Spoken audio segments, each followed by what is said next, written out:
शुरुआत में आपको जो तस्वीरें दिख रही हैं वो पश्चिम बंगाल विधानसभा की है, जहां बीजेपी के विधायक और मार्शल गार्ड्स के बीच खींचतान जैसी स्थिति बन गई, जिसमें बीजेपी के chief whip doctor Shankar Ghosh को चोट आई है। लेकिन विधानसभा सत्र के दौरान ये स्थिति क्यों बनी, आपको इसका बैकग्राउंड बताते हैं। असल में गुरुवार को सदन में पश्चिम बंगाल की मुख्यमंत्री ममता बनर्जी भाषण देने के लिए खड़ी हुई थी। सरकार का इरादा था कि बीजेपी शासित राज्यों में बंगाली प्रवासी मजदूरों पर हुए हमलों की निंदा का प्रस्ताव पारित किया जाए, लेकिन जैसे ही इसे लेकर ममता ने बोलना शुरू किया, विपक्षी बीजेपी विधायकों ने हंगामा शुरू कर दिया। जय श्री राम के नारे लगे और कागज फाड़कर सदन में फेंके गए।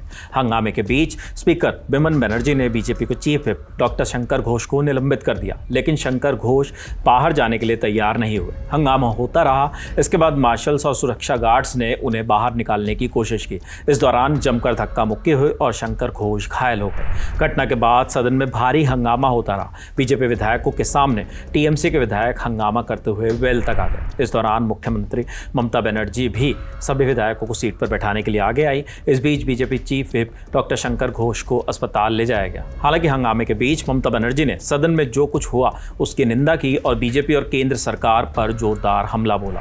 उन्होंने कहा, बीजेपी भ्रष्टाचार की पार्टी है, वोट चोरों की पार्टी है। उन्होंने पीएम मोदी और बीजेपी को चोर कहा। साथ ही कहा कि मोदी और शाह की सरकार जल्द गिरेगी और एक दिन ऐसा आएगा जब विधानसभा में बीजेपी का एक भी विधायक नहीं बैठेगा।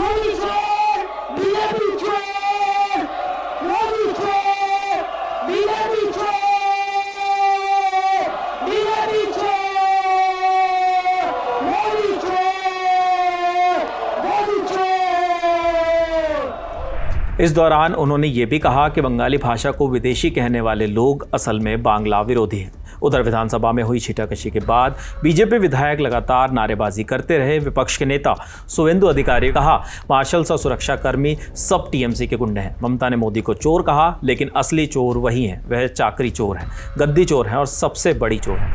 वो जो घुसपैठिया है और जो रोहिंग्या है, उनको सपोर्ट और प्रोटेक्ट करने के लिए, एसआईआर रोकने के लिए और देश से घुसपैठिया इलीगल इन्फिल्ट्रेटर्स को हटाने के लिए जो कोशिश भारत सरकार कर रहा है, उसको रोकने के लिए उन्होंने ये प्रस्ताव लाया।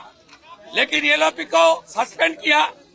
उन्होंने सोचा था जो मैं एक बोलूंगा और पूरा बंगाल को भ्रम पैदा करूंगा, गुमराह करने का काम करूंगा।